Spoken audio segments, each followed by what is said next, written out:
Welcome to Vantage Point 27.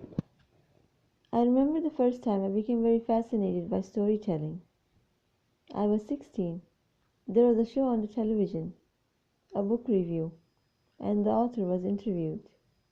Regretfully, I don't remember the name of the author or the book, but I remember what I learned from the interview. The story was set in the Victorian era and was narrated in the third person.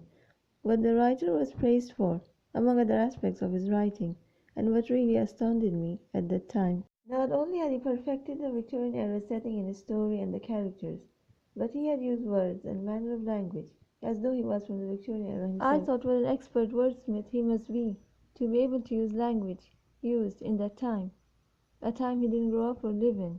And this was when I first learned the significance of using a particular set of words when narrating a particular story. Gradually, over the years, as I read more books, my knowledge about the craft of writing increased. One of the most important things I learned was how to balance your story. For example, in my story Spellrania, Rogue, the lead character, has to ask help from two lazy koalas. I was worried at that point in the story I might send my readers to sleep. But since Spellrania wasn't narrated with the rule of adhering strictly to the vocabulary of medieval times, I took advantage of it, and I applied what I think is a key experience, which can jumpstart any reader's senses. That is when a car can accelerate after being stuck in traffic.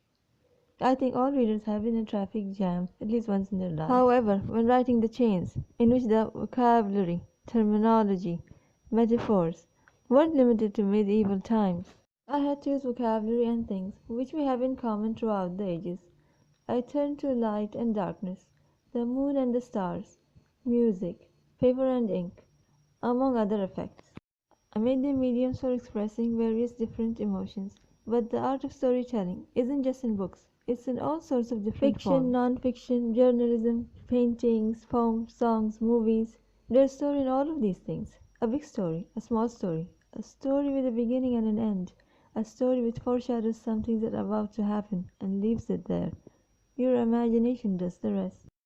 Like paintings and poems, they never tell a complete story. But of course, the prominent form of storytelling is in words, spoken or written. Many people are aware of the responsibility of how we use our words, expressions, etc. The laws regarding freedom of speech or expression differ depending on where you live in the world. I could speak about those who have misused freedom of expression and speech simply to make controversy and get their 15 minutes of fame. But I prefer to talk about something which I hope to bring to the attention of others who may still not have realized the magnitude of its impact. Any work you put out there in whatever form will affect not just the current generation, but generations to come in a big or small way. And this effect is like wildfire in the field of entertainment rather than education. Unfortunately, though a lot of people study, most just do it to get a job so they can get on with their lives.